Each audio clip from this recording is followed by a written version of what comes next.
Hi listeners, Jason here. We are excited to finally announce registrations for the biggest psych health and safety community event ever. The inaugural Psych Health and Safety Conference will be held at the Sofitel Wentworth, Sydney, June 19 to 20, 2024 and offer concurrent virtual attendance. It'll feature live podcast recordings with OG researchers including Christina Maslach and Michael Leiter of Burnout fame, Psych Health and Safety USA podcast host I. David Daniels, Australian super experts including the likes of David Burrows, a special 10-year anniversary integrated approaches to workplace mental health panel with authors Tony Lamontagne, Angela Martin and Kat Page, hand-picked case studies from organisations doing it well, and a very special interview with plaintiff Zagi Kozarov by Catherine Dunlop on that High Court case which we previously covered on the podcast. This event will sell out. Get in quick to secure tickets at early bird prices for the 2-day conference, pre-conference masterclasses and the VIP dinner. The first 200 in-person registrations also get a copy of her latest book, The Burnout Challenge, signed by Christina Maslach herself.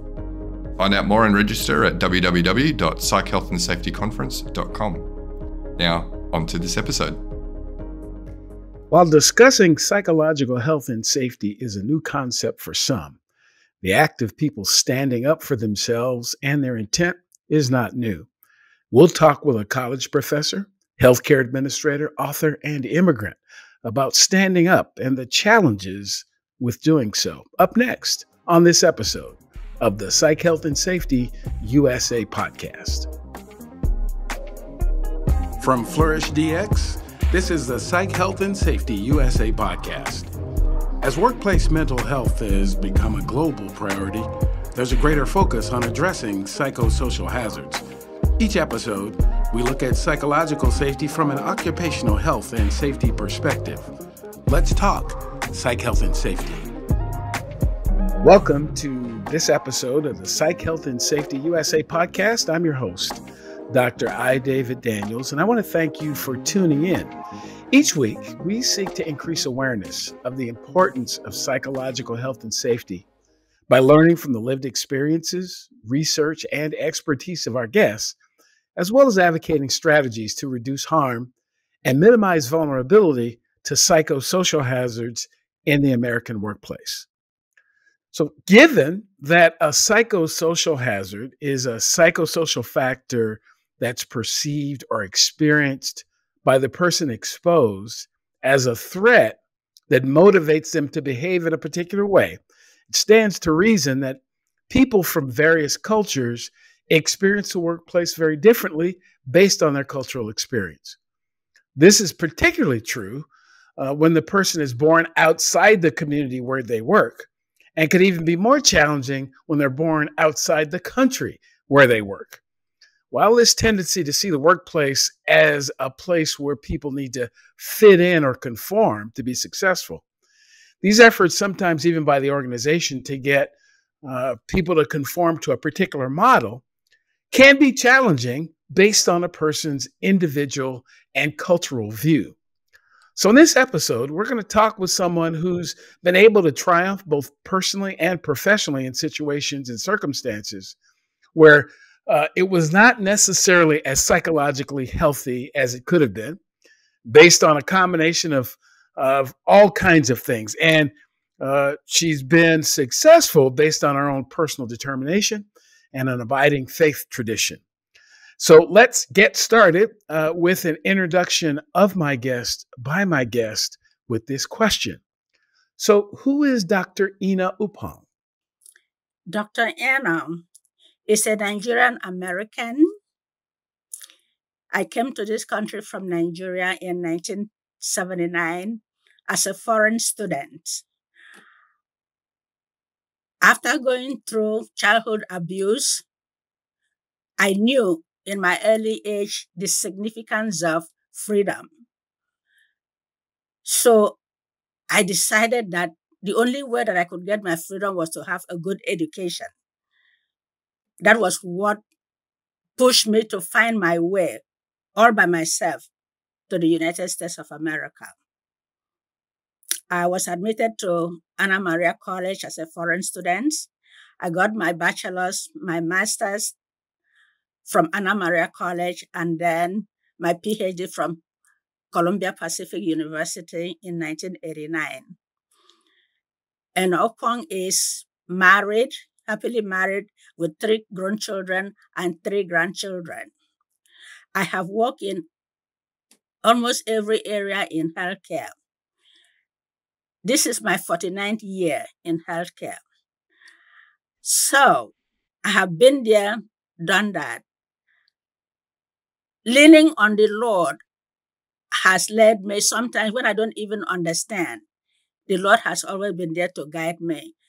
And to God's glory, my success depends all on God and the wonderful people God sent my way to direct and to help me through. Okay. Well, we're going to dig into a couple of those topics over the next few moments while we're talking.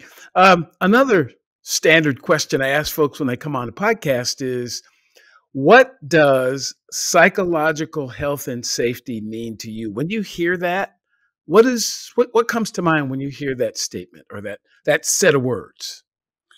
For me personally, I have to be authentic to myself. And being authentic to myself, I have to lean on the Lord to direct. Because humans can mislead you, friends can mislead you. I have learned that the Lord has never misled me. Even in sending people, I call them angels in people's form to me. So my key to success is leaning completely on the Lord. Okay. Okay. So you mentioned a little bit in your description of yourself that uh, you had some challenges in childhood. There's a concept out there in psychology called adverse childhood experiences. It's circumstances that happen in folks' childhoods when people are children that affect them for a significant portion of their life, that kind of guides their life and informs how they live and how they interact with others. So can you share a little bit about that childhood story? Well, I know we had a chance to chat about it a little bit offline, but to the extent you're comfortable sharing, chat a little bit about coming up as a child in Nigeria. I was the last of 6 children. And I came so late that I was raised like an only child. My siblings were all grown and out. In fact, I have nephews and nieces that are way, way older than me. So I was the only one at home with my mom. And one day, my brother came home. I have never met him. I was 7 years of age. He came home with a wife and a 9-month-old baby. And I'm looking at him like, I said, this is my brother. Where has he been? So I said to my mom, I'm going wherever they came from, I'm going back with them to babysit that baby. My mom, I know she wasn't happy about it, but since it was my decision, she said, okay, since it is your decision, you can go. I went only to find out that my brother's wife abused me so much. I have never been yelled at by my parents. How much more being hit and calling names and starving. I was so shocked. 3 years after living with my brother, he decided to go home on vacation. I was so happy that this was it for me. I'm not coming back. So when we went home on vacation, I told my mom, I showed her my body. I had bruises, scars all over my body, starved. And then at the end of that vacation, my mom said, you're going back with your brother. I'm like, I look at my mother. She loves me, I know that. She said to me, quitters don't win and winners don't quit. She said, this was your decision to go. Go and complete the assignment you've started so that you can win the eternal crown from the Lord. I thought I couldn't believe it. But since I love my mom and I know she wouldn't wish anything bad for me, I went back and she never said anything to my brother's wife. I did not know that was a protective mechanism, because if she had ring her up, I don't know what would have happened to me, but my mom never said anything. So I went back. At this time, I was 10 years old. I went back and spent 4 more years with them. How that has shaped my life is it made me, I walked out of my brother's house 6:15 on a Saturday morning. He was going to see me to the train station. I turned back and looked at the house. I was tormented for 7 years. So many times I came close to giving up, but because of my love for my mom, I hung in there. So this was my life. I turned around, looked at the house. I made a pact between me and my God. I said, freedom, here I come. I will never be tormented by anybody for the rest of my life. I have to win my freedom. And to win that freedom, I have to work hard. And all the tool I had was education. That set me on fire for education, for school. I saw other kids of my ages that playing because I knew what I wanted. I didn't have time for play. I was so serious. How that has affected me, that has made me work so hard. When I remember how hard I worked in my brother's house, and still at the end of the day, I'm beaten, I am starved, how much more working for myself? I work crazy. I'm like, this is for me. And the other impact that has on me is I cannot tolerate any oppression from anybody. I'm a very respectful person, very humbled, but don't push it. Because if you push it, you're going to see the other side of me. Here, they will call it a traumatic stress syndrome, whatever you want to call it. I cannot take nonsense from people. I am very jovial, very playful. If you want to take that for granted, then you see the other side of me. That has really, really guided me through, and also leaning on God. If it were so many days of being tormented, I would just talk to God, even though I didn't even really understand God. I would talk to him and he would comfort me. When I finally came to know the Lord, I was like, wow. I used to go to church, but I didn't get it. When I came to the true knowledge of the Lord, I even fell more in love with my Lord. And that has guided me all through my life. Mm.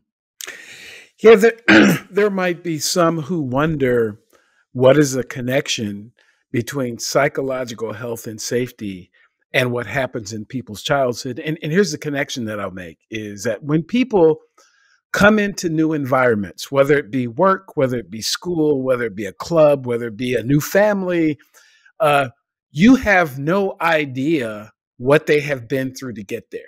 You can make assumptions, you can guess, but you don't know what happened before they showed up in the environment that you're now both in.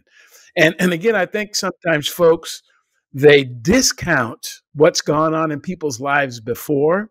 They discount it and they don't ask, they don't inquire about how the new environment feels based on the experiences that people have already had. Nobody shows up to an employer as a blank slate.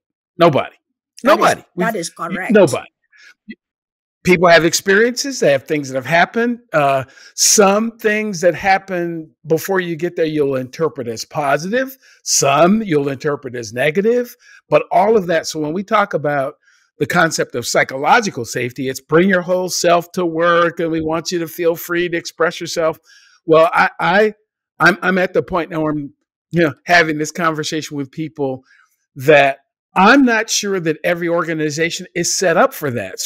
So be honest in your having people open up, because when they bring it, are you ready for it? And I'm not saying people shouldn't do it. I'm saying that we have to be honest about people just have different experiences. And so this experience of living with your older brother and the abuse that you experienced as a child, you said that it's really influenced you. So how did that influence your coming to the United States? That was part of it, because that very last day I had made a pact with my God that my freedom depends on my level of education that would land me on a job that I can maintain myself. So that said, I only had assistance financially up to high school. Since I left high school, I have been on my own. If I did not go through what I went through, I would have taken so much for granted. There is no room for me to take nothing for granted. I don't, even little things. Up to today, each day I have to give it my very best so that at the end of the day, I can live with me and my Lord.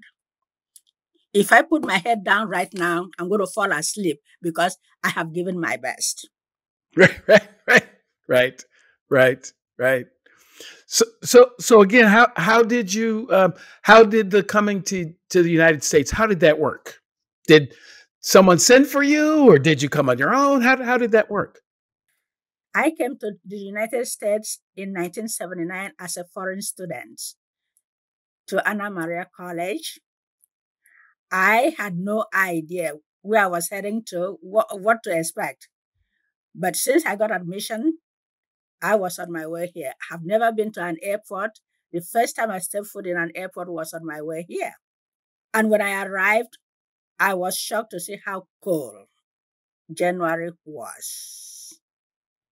With my little dingy dress and open-toe sandals, thank God for the Lord, because I actually prayed, dear Lord, let me not die at this roadside because of how cold it is. And He took me safely to my destination. So was there anyone there to meet you at the airport, or did you have to figure all that out on your own? I had a nephew here who was in Nigeria on vacation while I arrived here. So he had given me his address, so I went to his house. I got a cab. I did not know here in Worcester, you do not stand and wave to a cab driver to stop and pick you up. I waved and waved. They just passed. I crossed the street to the other side. I waved. They will not stop. I'm like, how do they get a cab here? I didn't know you have to call. I had never even used a phone. I am standing there. I went to the Lord. I said, dear Lord, you didn't bring me this far for me to die at the roadside. I finished the prayer. I was so comforted, and I stood there. Then a lady came out from an office. I ran to her. I could not even run. My legs were so numb from the cold. I ran to her and I explained my situation. She said, oh, you have to call. I'm looking at her like, a call? So she made the call for me. She said, just wait here. A cab will stop by and tell him where you are going. Yeah, your story. I mean, in 1979 isn't that all that long ago, but these are the kinds of stories that sometimes we don't think about if it's normal for us. So if I'm from that community, if I know how things work, if I had done this before, it wouldn't be an issue. Again, I remember I took my first airplane ride. You know what? Strangely enough, it's really the same thing. I took my first ride on an airplane going to college as well. I got a I got a scholarship to a small college in northern Wisconsin. No one in my family had ever been to college before. No one, as a matter of fact, my mom didn't even finish high school. She dropped out in the 8th grade to have me. And so I didn't have anybody to show me any of that. And now hearing your story makes me think about my experience of getting on a big plane and then a very small plane to land in northern Wisconsin someplace to go to a school with, 700 students, which is probably about the size of Anna Maria, maybe even a little bit smaller. And I only lasted there for about 3 weeks. And I lived in the United States.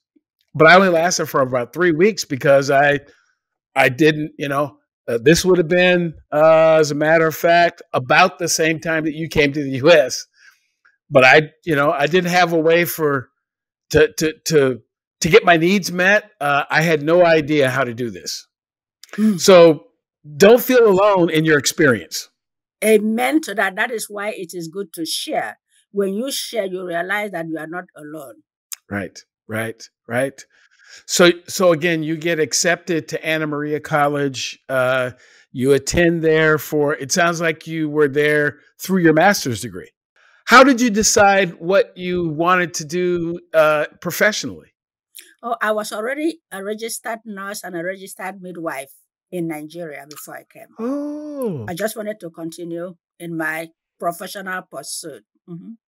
Okay. So you knew you wanted to be in healthcare, and so that's why you went to the program at Anna Maria. Mm-hmm. So tell me a little bit about what made healthcare something you were so interested in. In my high school, if anybody says hospital, I would say, God forbid. Had nothing to do with hospital. How much more a nurse? When the Lord guides even a knucklehead like me, the further I ran from nursing, he would just stand in front of me and step his big foot and turn me around.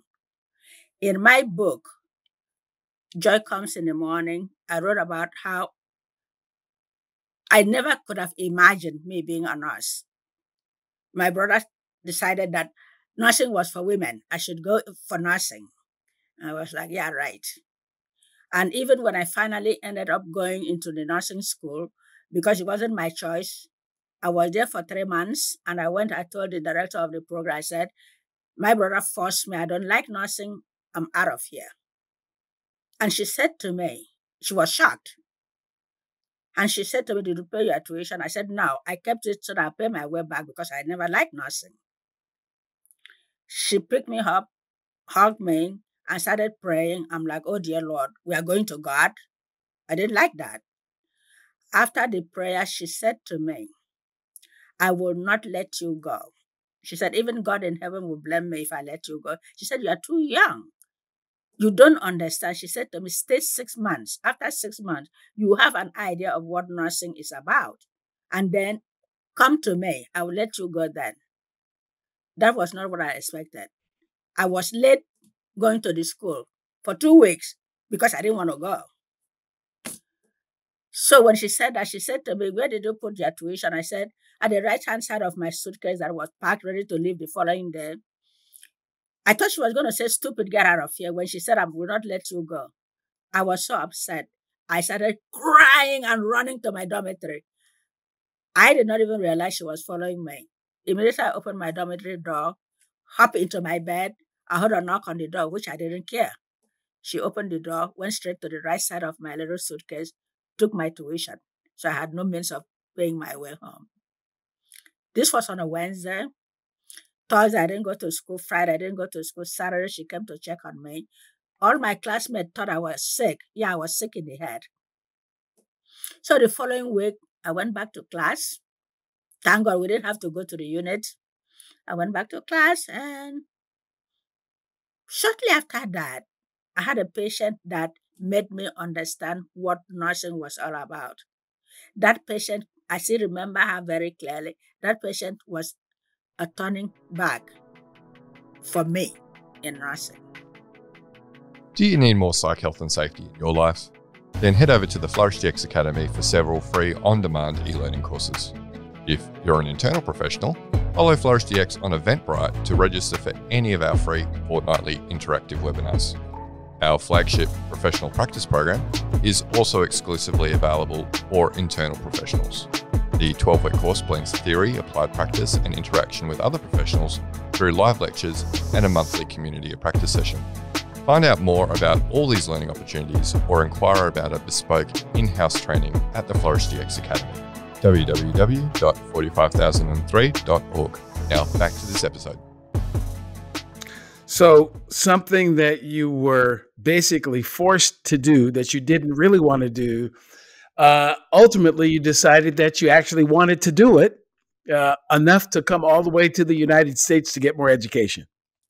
That is why I retired in 2017. I am still working because I love what I do. Besides, it was a call from my Lord, Right, who knew me better than I right. knew myself. Wow.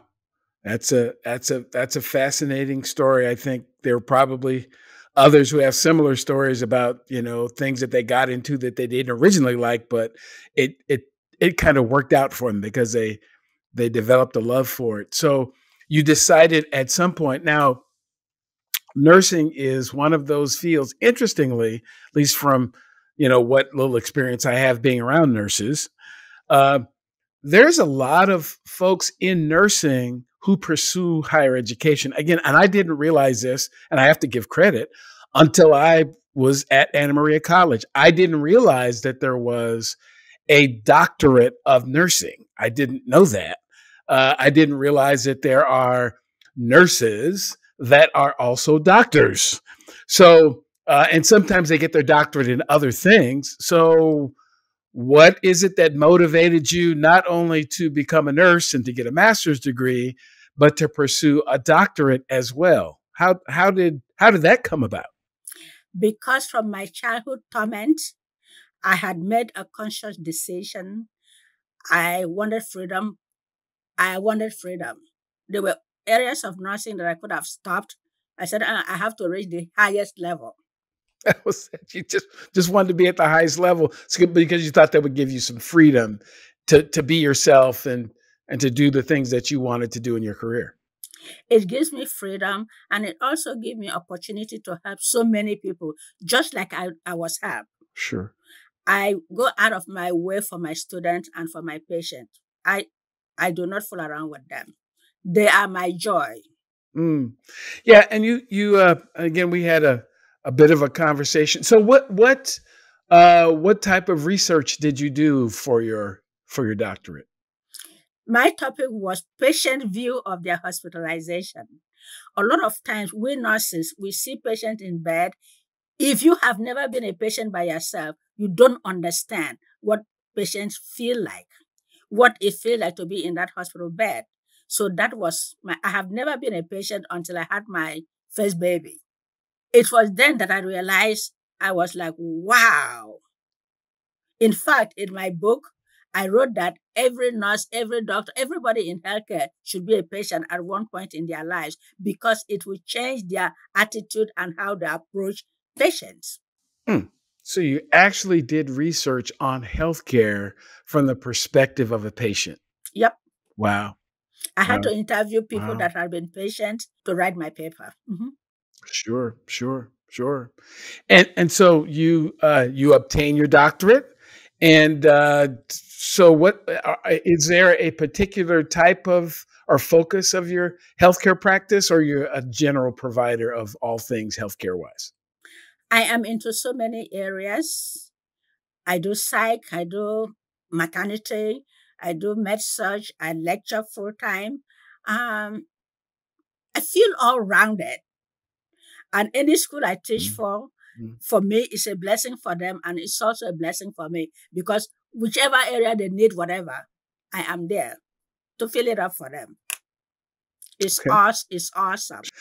Yeah, you another of the again when we had our offline kind of conversation, you talked about one of the hospitals that you worked at where you were the only nurse that had a doctorate. Way back then, if you have a bachelor's degree in nursing, it was a big deal. A lot of people in upper management had master's degree. PhD in nursing is something of recent that many people have it. Yeah. And you, it sounds, so you were you fairly early on, you decided that you wanted to get your PhD. How were those environments for you as a nurse with a doctorate, actually with more education than the people who were administrators? How was that? My kids were very young, so I was still at the bedside. My education was to bank it, to use it when I can, because I'm the one that I want it all. But in order to want it all, you have to set your priorities. When my kids were young, they were my priorities. So I worked nights at the bedside with a PhD for some time, and then administrative position came up, and the hospital did well. They gave me that position, which was great. So that moved me up. And then the day I dropped my last one off to college, that was the day I decided, well, I can do whatever I like now. So I switched into teaching.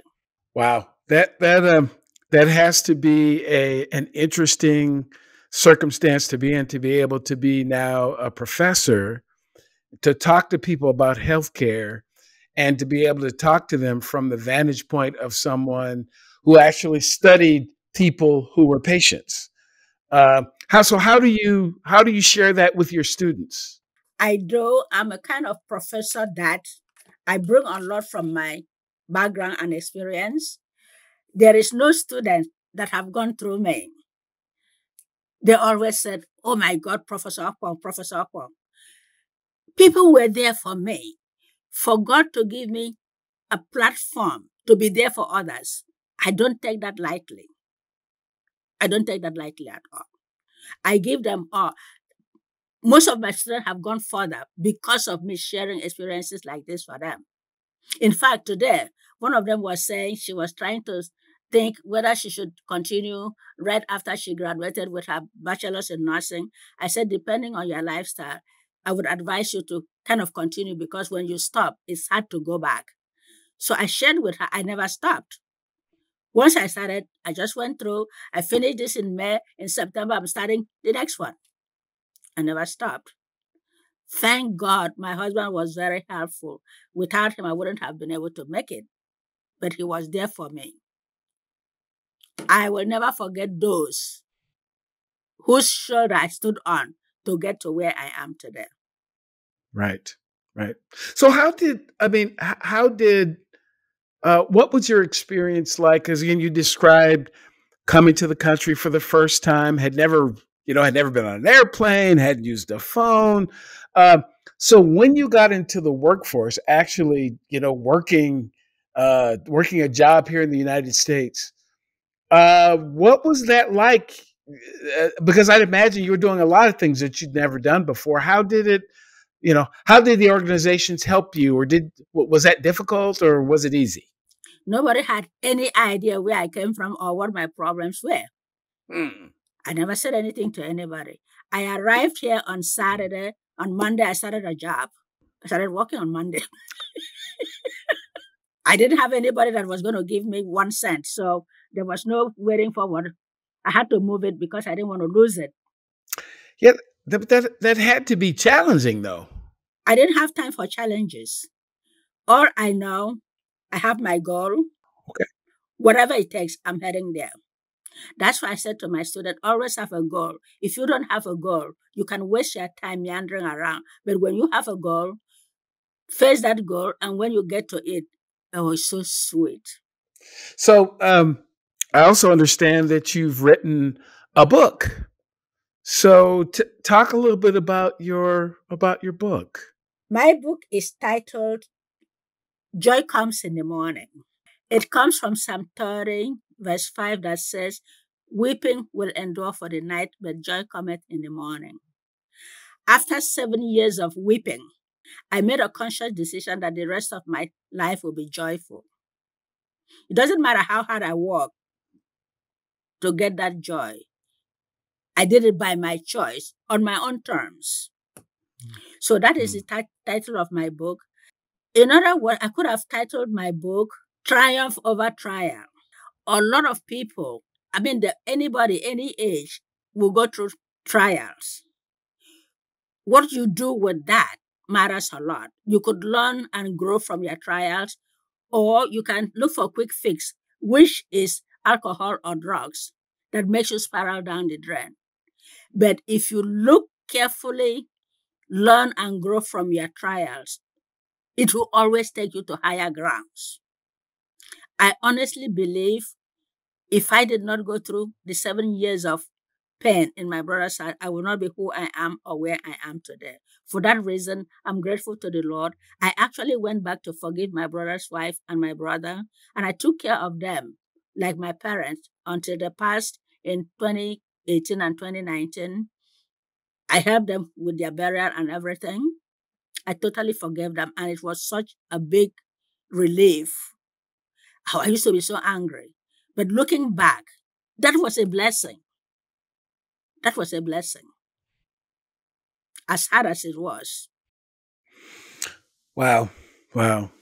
Yeah. And I hear on occasion when people have these kinds of situations in their lives where they were abused as a child or mistreated at a job or whatever the situation might be, that sometimes they, it is very difficult for them to triumph over that, to keep going. There are people who they just have difficulty doing it, and they may or may not have anyone to help them.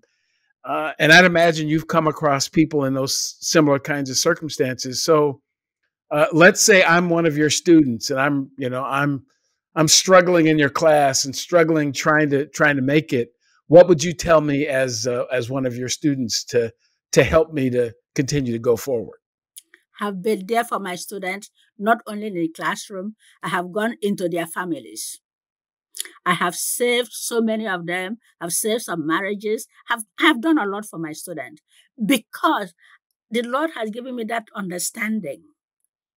You can be there for anybody, in school, outside school, anywhere. He showed me that in my own life. And for him to give me an opportunity that I can be there for others, I don't take that for granted. I do not. In fact, I have had a couple of students that have gotten back to me and said, Professor Ukpong, I just wanted to thank you. If it were not you, I don't know what I would have done. I don't know where I could have been. I don't know what would have happened to me.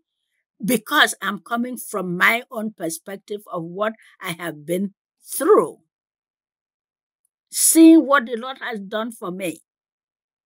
For him to give me the opportunity to pay back to the society, love it every moment. Wow.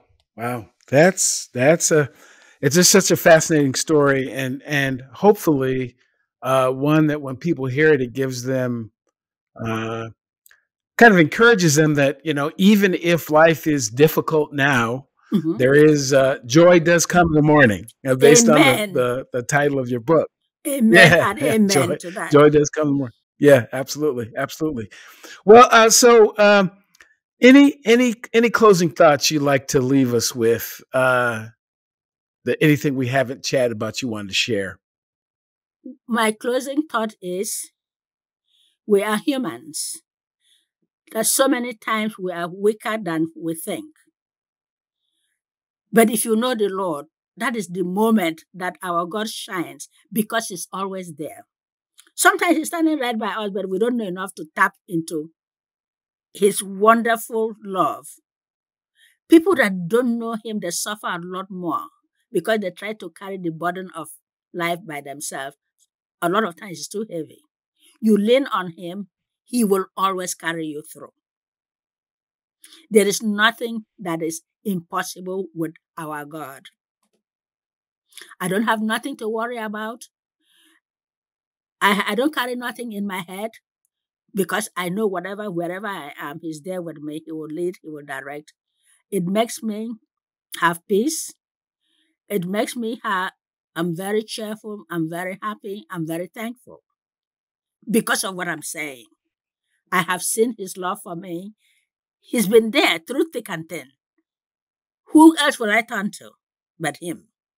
So what I'm sharing with the audience now and with the whole world is, lean on the Lord and he will never disappoint you. I have disappointed myself many times. He will just slap me and say, knucklehead, stop it. And redirect me. And I will know. Because sometimes we are humans. We are not perfect. That's right. Well, thank you very much for sharing your story with us. If folks want to get a copy of your book, how do they do that? My book is on Amazon. Okay. Joy Comes in the Morning. If you type in Dr. Enoh, my book will show up. I have it as paperback, and I also have it as ebook on Kindle. Okay. Well, all right. Thank you so much. Thank you so much. So if you're watching this episode on the Flourish DX YouTube page, please do like, subscribe, and share. Always happy to have folks share what they've heard in these conversations. If you're watching or listening to the podcast for the first time, welcome. I hope that something you've heard will bring you back to a future episode. Previous episodes can be found at psychealthandsafetyusa.com. As a matter of fact, every one of our episodes is there from all the way back to the beginning to now. And please do become a part of what we call the Psych Health and Safety USA movement by connecting to us on LinkedIn. We have lots of conversations there and happy to continue those conversations even after these episodes conclude. So we will conclude this episode and look forward to another interesting conversation on the next episode of the Psych Health and Safety USA podcast. Thanks very much for joining us.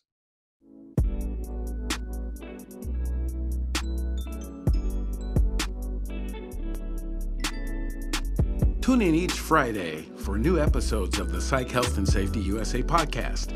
If you have a story or know of one that needs to be told, reach out to us on LinkedIn or send an email to david@id2-solutions.com or go to the FlourishDX website at flourishdx.com. We'll see you next time.